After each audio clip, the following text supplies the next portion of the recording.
नमस्कार मित्रांनो, चला तर मग आज बनवूया आपण उसळ. असं मग टाकलं तेल, नंतर तिच्यामध्ये टाकलं जिरं टाकल्यानंतर त्याच्यामध्ये टाकल्या हिरव्या मिरच्या. आता चांगल्या हिरव्या मिरच्या चांगल्या परतून घ्यायच्या आहे, चांगल्या लालसर होऊ द्यायच्या आहे. लालसर होईपर्यंत, मग लालसर झाल्यानंतर तिच्यामध्ये आपण टाकायचे आहे आलू टाकल्यानंतर तिच्यामध्ये टाकायचा आहे साबुदाणा टाकल्यानंतर ते चांगलं एकजीव हलवून घ्यायचं आहे.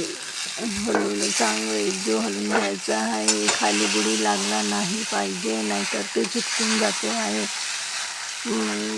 चांगलं हलवल्यानंतर तिच्यामध्ये टाकायचं आहे शेंगदाण्याचं कूट टाकल्यानंतर तिच्यामध्ये टाकायचं आहे मिरची